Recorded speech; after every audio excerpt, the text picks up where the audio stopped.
Leía un artículo del diario digital Primicias, el cual decía lo siguiente, decía que en Ecuador, y solo en este último año, 2024, la Fiscalía destapó una docena de casos de corrupción. Escuche bien, no se refiere solo a un proceso en donde se juzga a una persona y un juez la exime de culpa, sino se refiere a delincuencia organizada. ¿Pueden bajar un poquito el volumen, por favor?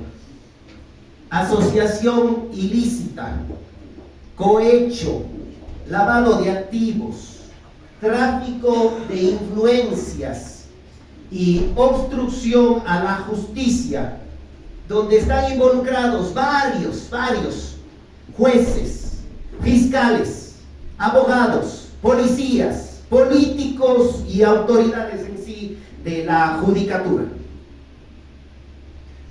El día lunes, un poquito más, ya. El día lunes, mientras yo estaba revisando todo este material para la prédica de este domingo, escuché justo en ese momento, porque se me prendió un anuncio de que estaba en una entrevista el asambleísta Adrián Castro. Hermanos, no estoy diciendo si es bueno o mal asambleísta por si acaso, pero en ese momento él estaba ingresando a la fiscalía para denunciar que liberaron a 44 monstruos, así los calificaba él. Eran criminales, violadores, etc. Él narra cómo una chica aquí en nuestra ciudad de Cuenca se suicidó luego de que el juez dejara en libertad a su violador. Leía también, me imagino que ustedes lo hicieron de igual manera, que aquí en Ecuador había una compañía conocida con el nombre de Furukawa, de capital japonés. Esta compañía fue denunciada por esclavitud moderna. Es decir, tenía trabajando esta compañía a niños, jóvenes y adultos mayores y sin siquiera darles agua potable. El Estado ecuatoriano resultó ser corresponsable por no haber actuado para prevenir los abusos de esta compañía. Pero no sé si es algo que sucede solo en el Ecuador. Yo creo que no. Creo que lo mismo sucede en todo el mundo. Y no solo en esta época actual, estos problemas de injusticia han sucedido desde la caída del hombre.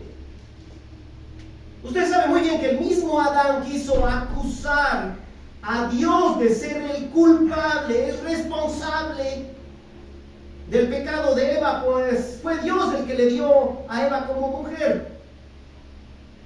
Usted sabe que en el primer asesinato Caín quiso excusarse. Y ante la pregunta del Señor, cuando le dijo, ¿dónde está Abel tu hermano? Él dijo, no sé, ¿soy yo acaso guarda de mi hermano? Hoy Salomón analiza este problema. Así que vamos a estudiar la palabra de Dios. El título de esta mañana es Cuando la vida no es justa. Abra su Biblia, por favor, en Eclesiastés capítulo 3, versículos del 16 al 22. Cuando la vida no es justa. Ahí lo tiene en pantalla. Una vez que esté en Eclesiastés capítulo 3, versículos del 16 al 22, ruego por favor, que por respeto a esa palabra del Señor, se ponga de pie. Eclesiastés capítulo 3, versículos del 16 al 22, queridos hermanos.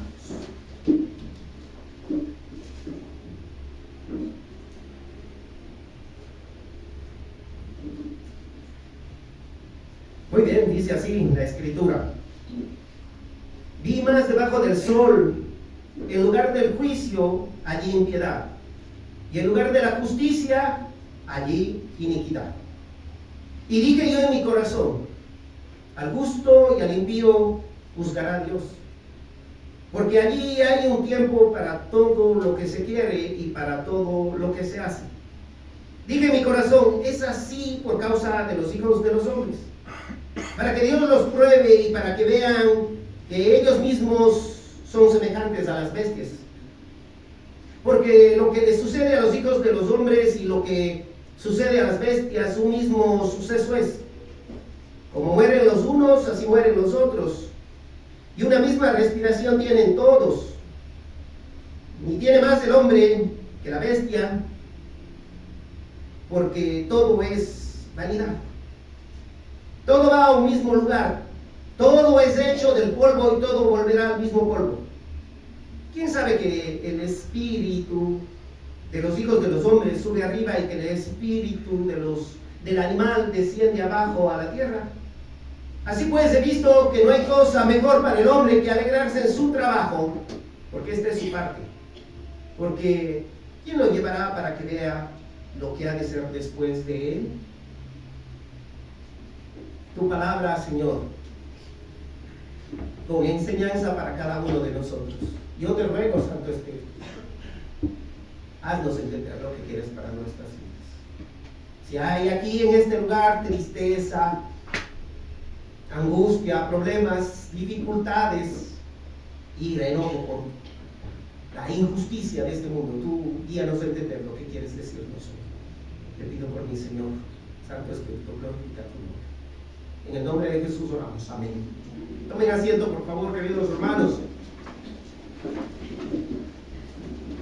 El rey Salomón inicia este pasaje hablándonos sobre las injusticias en este mundo. Dice el versículo 16: vi más debajo del sol, en lugar del juicio, allí impiedad, y en lugar de la justicia, allí iniquidad.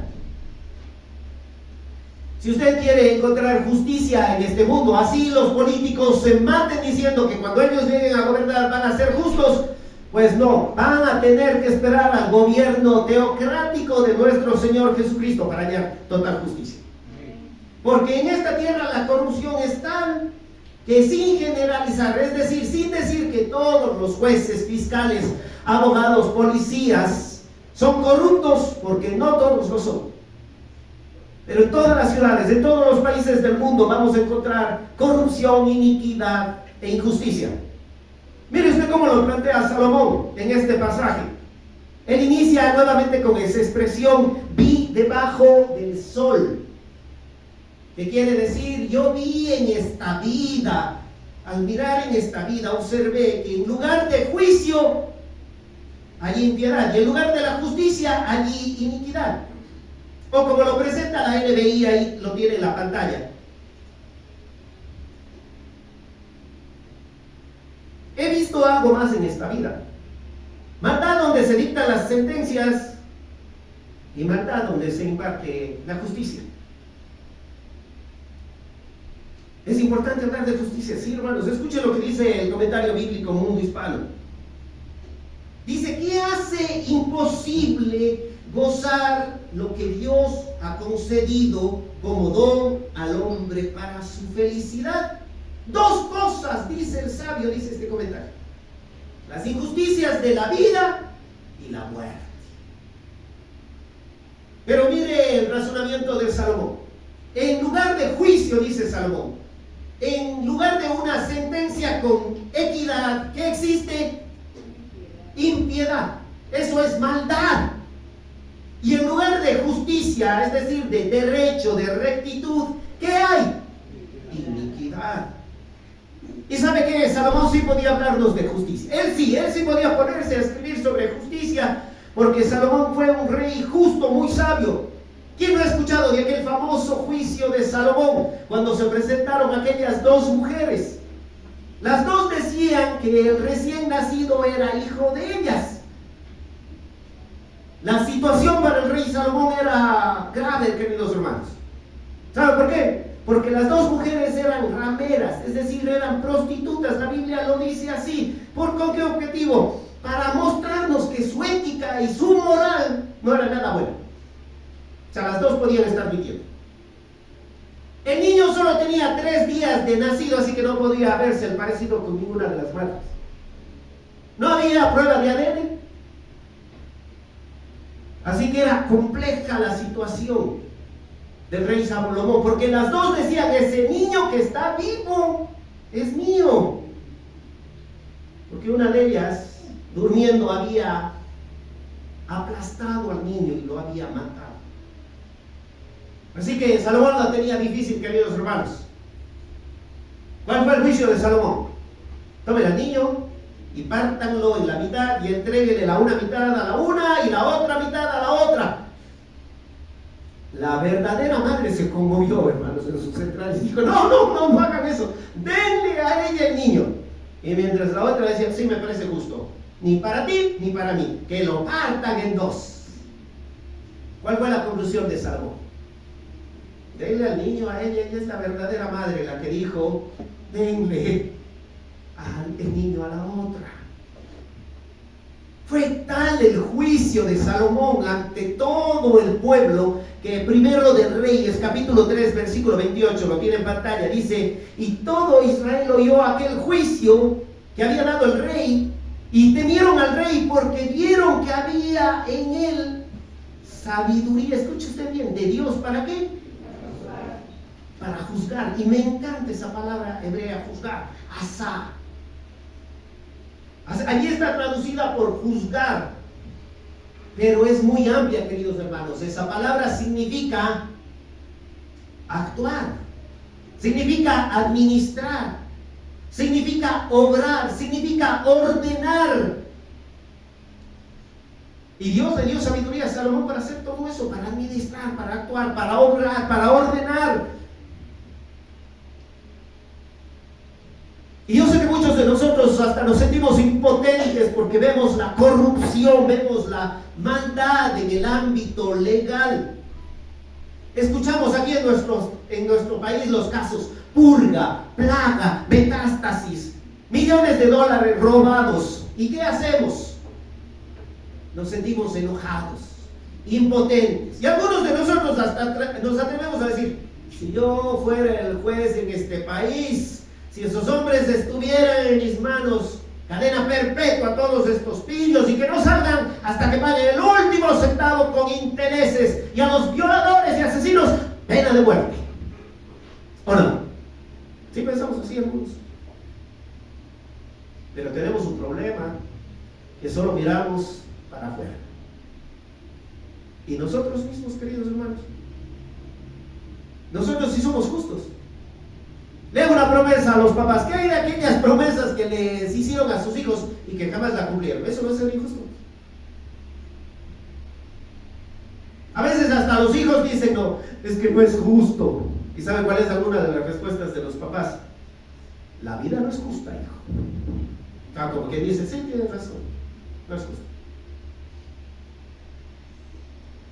¿Qué hay de dar su palabra, y no solo a los hijos o en casa, sino a cualquier persona, y luego arrepentirse y quebrantarla? Eso no es ser injusto. ¿Qué hay de las reglas que le puso a su hijo y luego cuando él no cumplió, usted nunca le disciplinó? ¿O qué hay cuando aplica severa disciplina a sus hijos porque llegó cargado del trabajo y estaba enojado, y por una falta pequeña, incluso hasta un accidente, le castiga? Pero cuando llega muy contento y gozoso y su hijo comete una falta grave, le perdona. Eso no es ser injusto. ¿Qué hay de los hijos mimados y privilegiados? ¿Qué hay? Eso no es ser injusto. ¿Qué hay de las disputas por herencias entre hermanos? ¿Por qué? Porque uno de los hermanos quiere llevarse más. Ahí no hay injusticia. ¿Qué hay de las mentiras que empezamos a decir dentro del propio hogar? Esposo, esposa, hijos, hermanos de Cristo, a cualquier persona. Eso también es ser injusto. Y cuando salimos, hermanos, ¿qué hay de los repuestos robados que compra para su auto? Se quejan de los ladrones y usted compra lo robado. Eso no es hacer injusticia. ¿Qué hay de lo que compra de contrabando? ¿Qué hay de la doble contabilidad? Nos quejamos de nuestros jefes y nosotros no pagamos legalmente a nuestros empleados. Yo no tengo empleados, decimos. ¿Y la doméstica, la empleada doméstica? ¿Le paga el décimo? ¿Les tiene asegurada? ¿Qué hay de las utilidades que nunca comparte? ¿Qué hay del trabajo por el cual usted dio la palabra que iba a hacer y dijo: tal día te entrego, y no lo hizo? Eso no es ser injusto. ¿Qué hay de la promesa que le hizo a Dios cuando el Señor le ayudó y no cumplió? De la ofrenda que debía dar y que dijo que iba a dar y no la dio. Del mandamiento de Dios que está en la Biblia y usted no lo cumplió. Hermanos, es terrible, es que es verdad. Incluso dentro de las mismas iglesias hay hermanos, y no estoy diciendo los pastores porque sabemos que son los perros, pero hay hermanos que se aprovechan hasta de los bienes de la propia iglesia.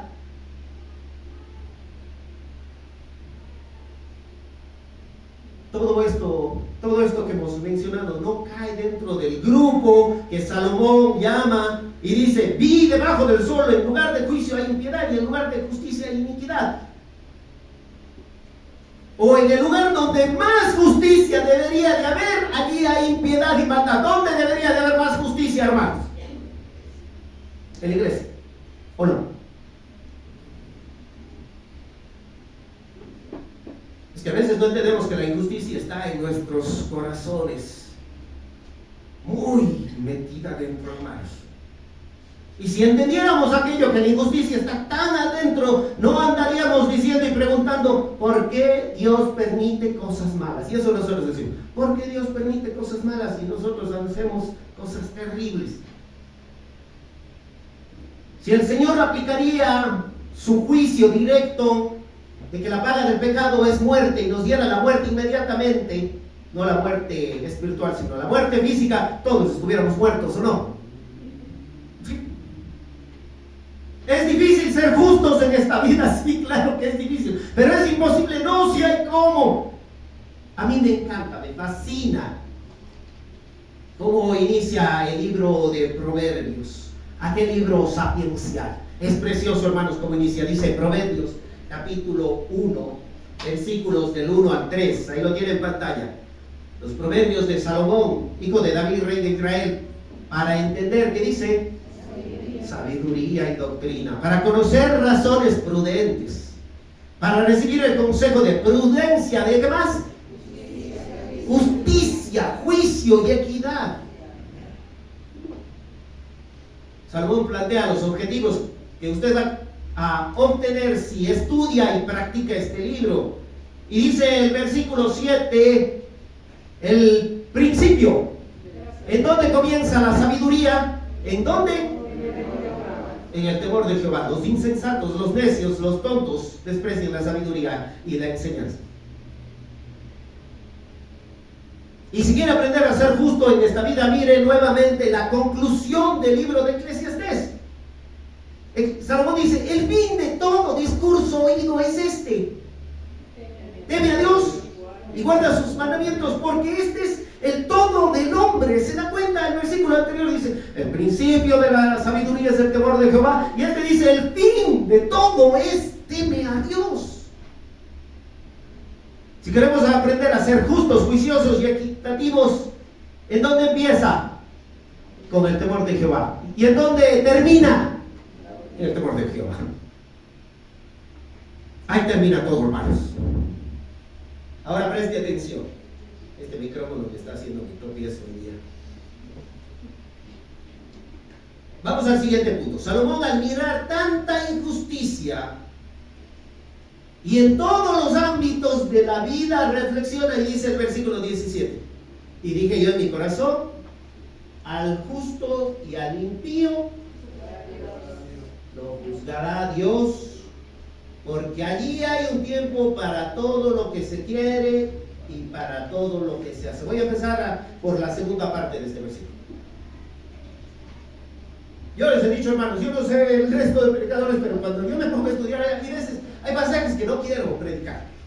Y cuando me tocó leer este versículo, dije: ay, no. ¿Y sabe por qué dije ay, no? Porque me di cuenta de que yo en muchas circunstancias ocupo esa frase: no tengo tiempo. Cuando debería de decir: estoy administrando mal mi tiempo. Eso debería decir. Permítame colocar cómo lo presenta el versículo la Reina Valera contemporánea. Y en mi corazón he concluido que Dios habrá de juzgar a los justos y a los injustos, porque hay un tiempo y un lugar para todo proyecto y para toda actividad. Así lo presenta. A un médico famoso le preguntaron que cómo encontraba tiempo después de tanta actividad en su profesión, cómo encontraba tiempo para el Señor, para estudiar su palabra y servir en la iglesia. Su respuesta firme, directa, hasta tajante, diría yo, y creo que debería calar en lo más profundo de nuestros corazones, fue: siempre uno encuentra tiempo para lo que le interesa.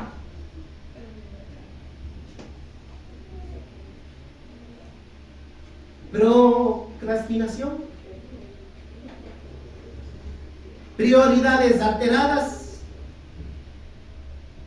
idolatría, hermanos, y no me refiero a imágenes, sino me refiero a aquellas cosas o personas que ocupan nuestro tiempo,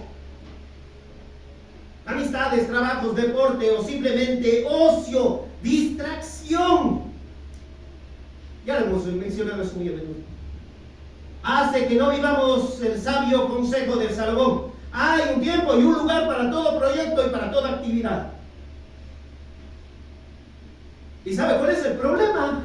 Yo les digo cuál es el problema. Que el versículo dice que Dios va a juzgar cómo nosotros usamos nuestro tiempo.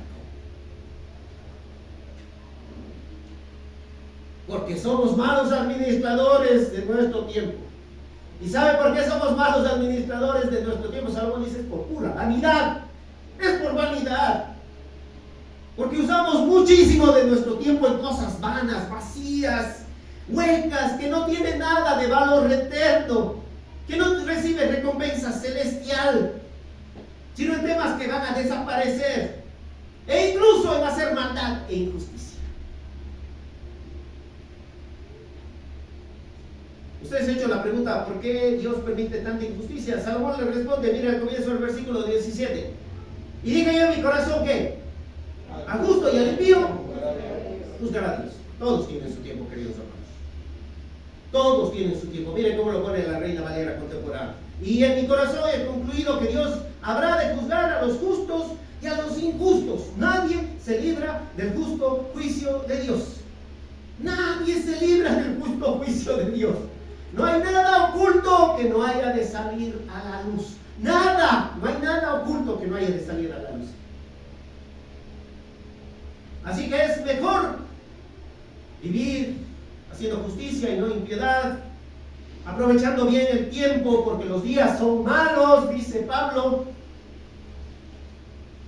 Y aunque sabemos que no hay en esta tierra ningún ser humano que sea justo, según Romanos 3, sí podemos vivir practicando la justicia. Y ahora Salomón, mire, vamos al siguiente punto. Luego de que Salomón se pone a reflexionar y dice: me doy cuenta de que en este mundo, en los lugares donde se debería de aplicar justicia, es donde más injusticia hay. Me doy cuenta que todo esto es por vanidad en todos los ámbitos de nuestra vida. Y de darse cuenta de tan mal que usamos nuestro tiempo, y nuevamente influenciados por la vanidad, Salomón hace una comparación de la vida del hombre con la vida de los animales. Versículos 18 al 20. Dije: mi corazón es así por causa de los hijos de los hombres, para que Dios los pruebe y para que vean que ellos mismos son semejantes a las... ¿a qué? Porque lo que les sucede a los hijos de los hombres y lo que les sucede ¿a quién? Un mismo suceso es: como mueren los unos, así mueren los otros, y una misma respiración tienen todos, ni tiene más el hombre que la bestia, porque todo es vanidad. Todo va a un mismo lugar, todo es hecho del polvo y todo volverá al mismo polvo. Mis hijos repiten bromeando entre ellos aquella frase de un predicador que era conocido como el niño predicador: yo no soy pariente del mono, a mí me creó Dios. Así pasan peleando entre ellos. Y aunque muchos de nosotros, queridos hermanos, sin darnos cuenta, llevamos ahí tan metido en nuestro cerebro, porque desde la escuela nos educaron así. Y por eso los que no vinieron a la clase del hermano Arturo el día miércoles acá, se perdieron, sobre todo los padres, se perdieron, hermanos. Porque llevamos la doctrina de la evolución tan metidos en nuestra mente. Por eso andamos diciendo algunos, es que el hombre es el animal racional. Eso decimos. No, el hombre es hombre, el animal es animal. Desde siempre y hasta siempre. Pero tenemos que hacer una aclaración aquí. ¿Por qué? Porque mire, cada vez que Salomón menciona aquí la palabra bestia en estos versículos, aparece este sustantivo en hebreo, behemá. Literalmente significa bestia muda.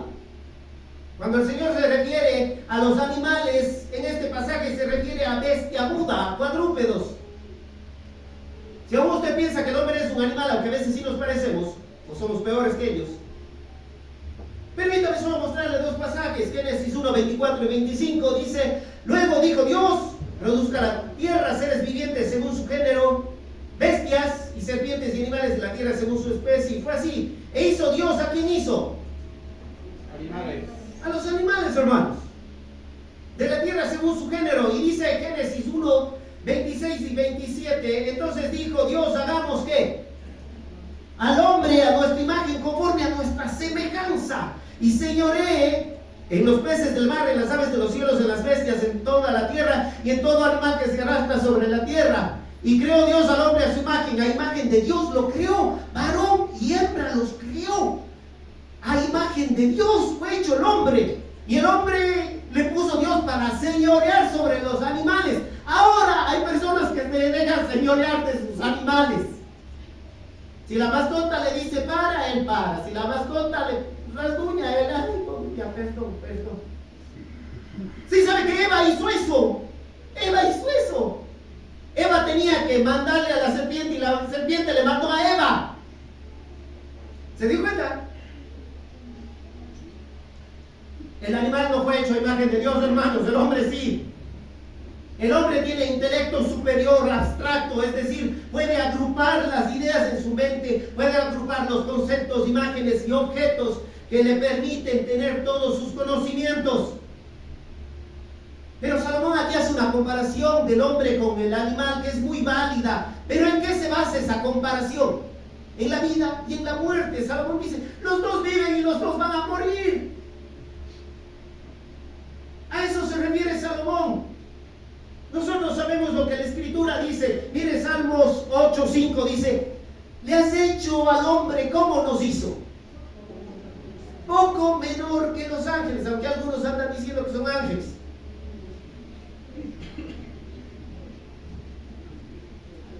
Y se han llenado los hombres de tanta soberbia, de tanto orgullo, hermano, por nuestra propia culpa. Porque nosotros mismos les ponemos en un pedestal a algunos hombres. Actrices, actores, cantantes y hasta pastores, algunos están en un pedestal tan alto por nuestra propia culpa. Y llegan a pensar que no son hombres comunes. ¿Y sabe qué hace Dios? Dios tiene que aclararnos aquello. Mire lo que dice el Salmo 9:20.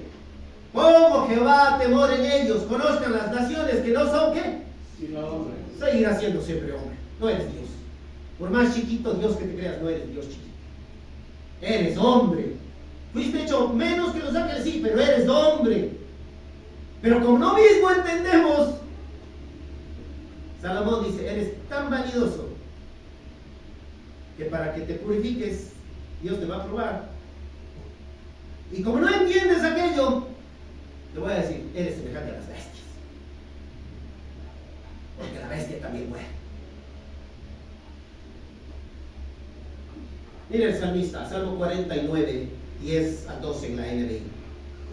Nadie puede negar que todos mueren, que sabios e insensatos perecen por igual, y que sus riquezas se quedan ¿para quién?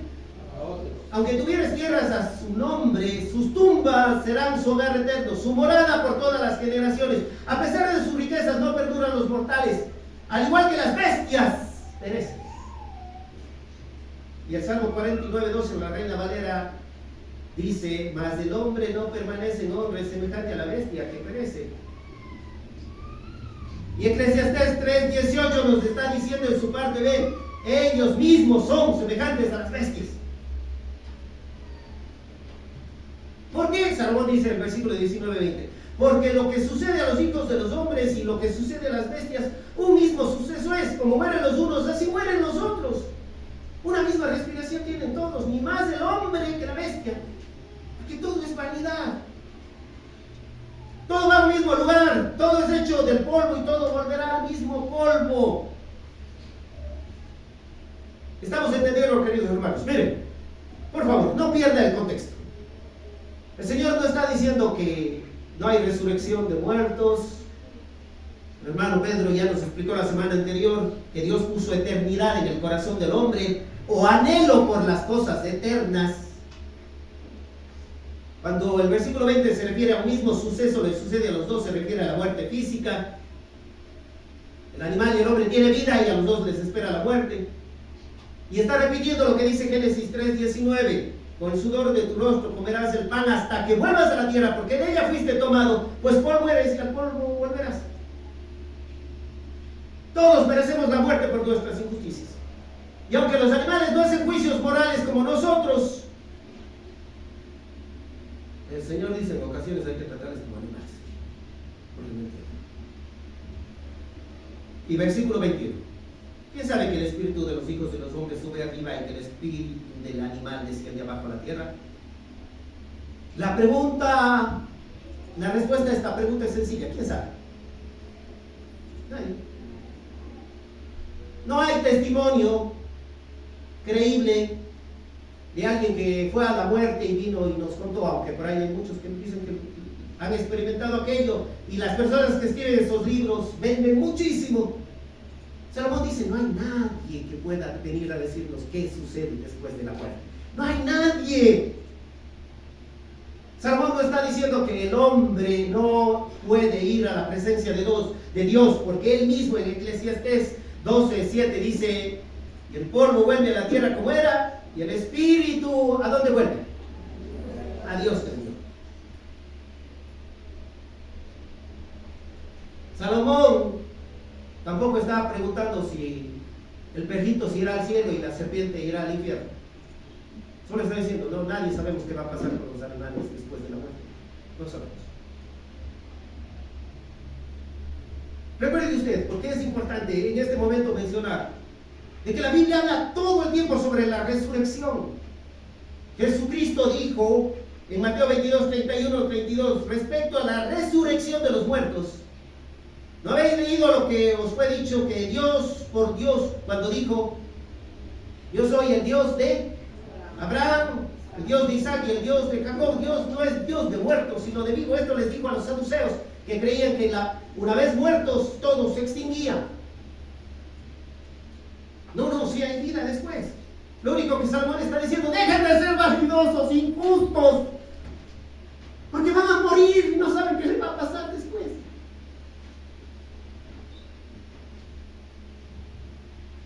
Mi querido amigo, mi querido hermano, si este mundo lleno de injusticia es todo lo que usted espera,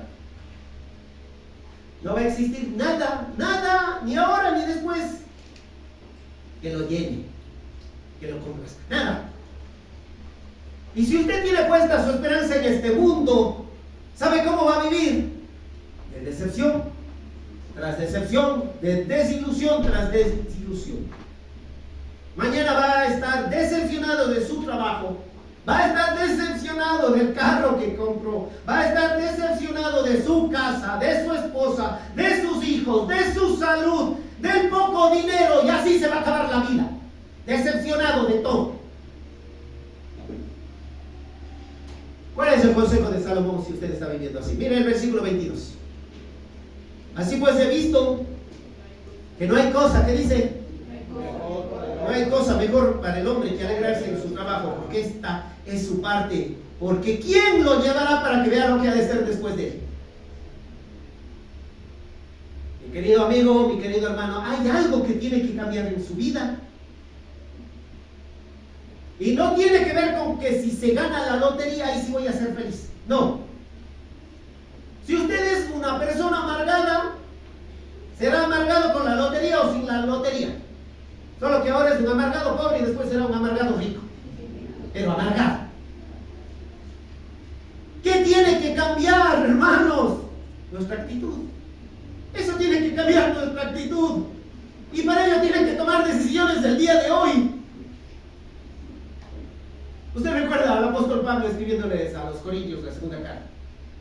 Ellos le trataron bien mal a Pablo. Le dijeron que era un mentiroso.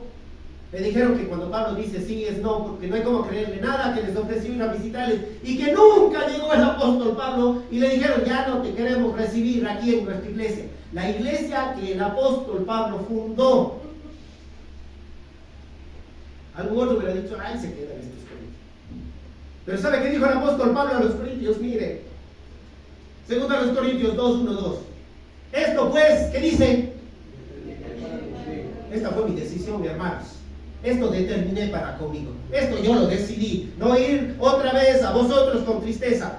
La NTV le traduce, así que decidí que no les causaría tristeza con otra visita dolorosa. ¿Entiende cuál es el punto de Salomón? ¿Lo está entendiendo? Siempre va a existir injusticia. Siempre va a existir injusticia. Su político no le va a arreglar la injusticia. No le va a arreglar. Créame.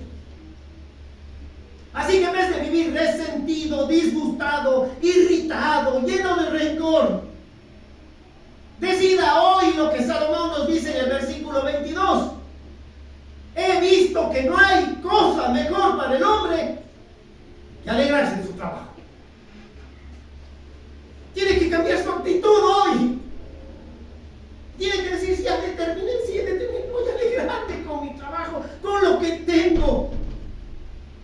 Así que si hoy usted puede salir e ir y comprar un gran buffet, alégrese. Pero si solo tiene para un arroz con atún y huevo frito, alégrese también con su trabajo. Al fin y al cabo, mejor es lo poco de paz que casa de contienda llena de provisiones. Mis queridos amigos, miren, hagamos este ejercicio, hágalo, pero si está casado y su esposa está al lado, mírele, pero mire, no tenga miedo, no le va a hacer nada. Aquí al menos no le va a hacer nada. Si tiene a sus hijos cerca de usted, mírelos. Si tiene a sus padres cerca de usted, mírelos. Y si no tiene a padre, a esposo, esposa, si tiene una amiga, un amigo que es como su hermano aquí, mírelo. ¿Lo miró?